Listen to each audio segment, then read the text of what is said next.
Hello दोस्तों, I am Naveen, your maths teacher. और इस वीडियो में मैं करने वाला हूँ क्लास 9th चैप्टर 1 के topic experiment of real number से रिलेटेड इंपॉर्टेंट सम, जो कि मैंने आर डी शर्मा से लिया है। तो चलिए शुरू करते हैं। तो देखिए, सम में हमें दिया है 6 की power x minus y equal to 36 and 3 की power x plus y equal to 729, then find the value of x square minus y square. तो देखिए, हम यहाँ पर इससे एक इक्वेशन बनाएंगे और इससे भी एक इक्वेशन बनाएंगे। अब उन दोनों इक्वेशन को जब हम सॉल्व करेंगे तो हमें x की वैल्यू मिलेगी और उसके बाद हम किसी भी एक इक्वेशन में x की वैल्यू पुट करके y की वैल्यू निकालेंगे और फिर उसके बाद हम x square minus y square की वैल्यू निकाल लेंगे। तो देखिए किस तरह से करते हैं इसको। तो यहाँ पर हम लिखेंगे 6 की power x minus y equal to 36। तो यहाँ पर हम सबसे पहले बेस सेम करेंगे। तो देखिए 36 को हम लिख सकते हैं 6 की पावर 2। तो 6 की पावर 2 लिखने से यहाँ बेस सेम हो जाएंगे, क्योंकि यहाँ पर भी 6 है बेस में। तो 6 की power x minus y equal हो गया यहाँ 6 की पावर 2 के। तो देखिए, जब बेस सेम होते हैं तो एक्सपोनेंट आपस में इक्वल होते हैं। इट मीन्स मैं ये कह सकता हूँ कि यहाँ पर अब x माइनस वाई जो है वो 2 के इक्वल हो जाएगा। x माइनस वाई मैंने यहाँ से लिया और 2 यहाँ से लिया, तो ये एक दूसरे के इक्वल होगा क्योंकि बेस सेम है। तो इसको मैं अपनी इक्वेशन फर्स्ट मान लेता हूँ यहाँ पर। इसी तरीके से अब हम यहाँ लिखेंगे 3 की power x plus y equal to 729। यहाँ पर हम 3 की पावर की फॉर्म में तोड़ेंगे इसको। तो इसके लिए मैं फैक्टराइज कर लेता हूँ यहाँ पर 729 को।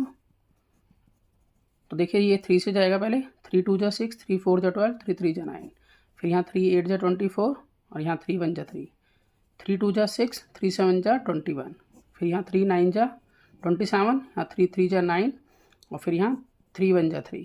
तो देखिए, अगर हम यहाँ देखें 1 2 3 4 5 6, तो हम यहाँ पर इसको ले सकते हैं 3 की पावर 6। तो अब मैं यहाँ पर इसको ले सकता हूँ, यहाँ 3 की पावर 6 है और यहाँ है 3 की पावर x प्लस वाई। तो देखिए, यहाँ पर भी बेस सेम हो गए, तो एक्सपोनेंट हम आपस में एक दूसरे के इक्वल रख सकते हैं।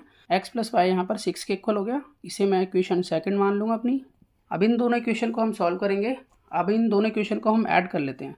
तो देखिए, मैं यहाँ लिख लूँगा add equation first and second. तो यहाँ पर मैं लिख सकता हूँ कि x minus y equal to 2 है और x plus y equal to 6 है। अब देखिए, यहाँ पर प्लस वाई और माइनस वाई आपस में एक दूसरे से कैंसिल हो जाएगा, तो ये कैंसिल हो गया। यहाँ x और x हो गया 2x और यहाँ पर हो गया 8, 6 प्लस 2। अब x की वैल्यू जो है हम यहाँ निकाल लेते हैं। तो x हो जाएगा 8 अपॉन में 2, काटेंगे तो आएगा 4। तो इस तरह से x जो है 4 के इक्वल आ गया। अब x इक्वल टू 4 मैं पुट कर लेता हूँ। Put x equal to 4 in equation first. तो देखिए, फर्स्ट इक्वेशन में इसको पुट करेंगे। तो फर्स्ट इक्वेशन थी हमारी x minus y equal to 2। तो यहाँ पर आएगा 4 माइनस वाई इक्वल टू 2। अब यहाँ माइनस वाई अपनी जगह पर है, 2 अपनी जगह पर है, 4 जो है राइट में शिफ्ट हुआ तो माइनस हो गया। अब प्लस माइनस माइनस होते हैं, तो माइनस करेंगे तो आएगा 2। यहाँ पर निशान बड़ी संख्या का, यहाँ पर है माइनस का y, माइनस से माइनस ये कैंसिल हो जाता है। तो इस तरह से y की वैल्यू आ जाती है 2। अब हमें आंसर निकालना था x square minus y square का। तो मैं यहाँ लिख लेता हूँ x square minus y square. तो देखिए, एक्स स्क्वायर एक्स हमारा आया था 4, देखिए यहाँ पर। तो मैं लिखूँगा 4 का स्क्वायर और y आया हमारा 2, यानी कि 2 का स्क्वायर। तो जब हम इसको सॉल्व करेंगे तो 4 4 जो हो गया 16 और यहाँ 2 2 जो हो गया 4। तो 16 में से 4 गए तो बचा 12। तो 12 जो है वो x square minus y square का आंसर हो जाता है। तो मैं आशा करता हूँ कि आपको ये सम समझ में आया होगा। इसी तरह के बहुत से सम्स क्लास 9th के लिए पहले से अपलोड हैं, आप उन्हें देख सकते हैं। तो मिलते हैं नेक्स्ट वीडियो में और नए सम के साथ। तब तक के लिए गुड बाय।